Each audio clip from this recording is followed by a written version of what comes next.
स्वातंत्र्य मिळायच्या अगोदर जवळपास 12 दिवस 13 दिवस अगोदर ज्या पक्षाची स्थापना झाली तो शेतकरी कामगार पक्ष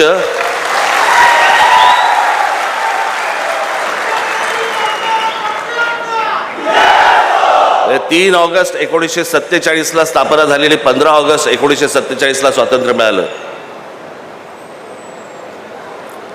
महाराष्ट्रामधला स्वातंत्र्यपूर्व काळातला निर्माण झालेला हा एकमेव राजकीय पक्ष.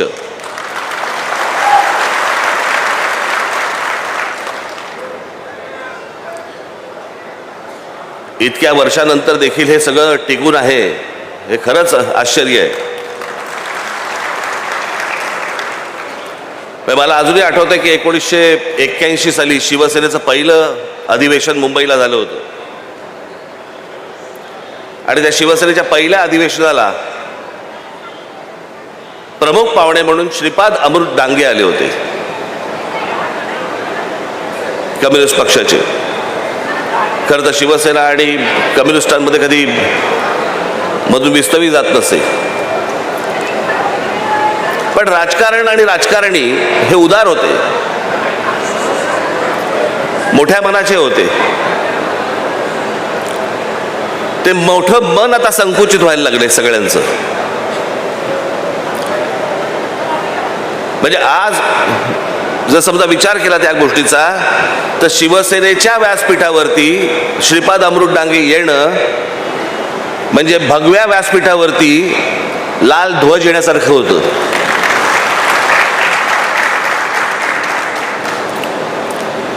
आणि आज लाल ध्वजाच्या व्यासपीठावरती 2 भगवे ध्वज हे त्या व्यासपीठावरती आलेले आहेत.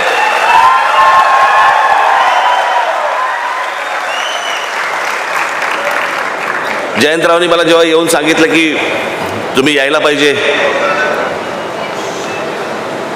आणि ते बाकी काय नाही फक्त मराठीवर बोला. त्याच्यामुळे आता बाकी मला खरं तर शेका पक्षावरती खूप बोलायचं होतं, पण जयंतराव बोलले नका बोलू तर, म्हणून त्याच्या मला काय बोलता नाही येणार होतं. इथे मगाशी कोणीतरी उल्लेख केला की मी शेतकरी कामगार पक्षाच्या व्यासपीठावरती मी पहिल्यांदा येतोय.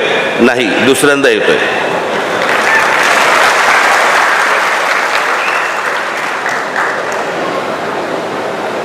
पाच वर्षापूर्वीच्या लोकसभेच्या निवडणुकीला मी जयंतरावांच्या प्रचाराला पण आलो होतो.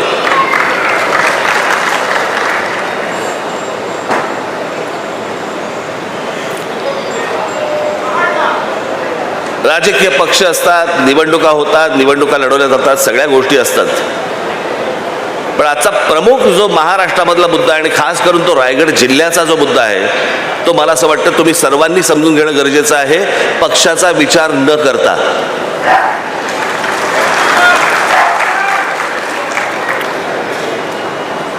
आज ज्या प्रकारे या संपूर्ण रायगड जिल्हा हे अटल सेतू वगैरे झाले, जेव्हा जेव्हा चांगले रस्ते ज्या वेळेला आलेले आहेत त्यावेळेला जर राज्यकर्त्यांचं लक्ष नसेल तर तो प्रदेश बर्बाद व्हायला वेळ लागत नाही. आणि आपल्याकडच्या राज्यकर्त्यांचं तुम्हाला आता सध्या माहितीच आहे. महाराष्ट्र राज्याचा मुख्यमंत्री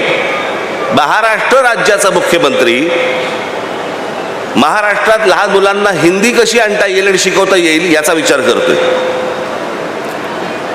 पण महाराष्ट्रामध्ये जे काम धंद्यासाठी येत आहेत त्यांना मराठी कशी येईल याचा विचार नाही मुख्यमंत्र्यांच्या मनात.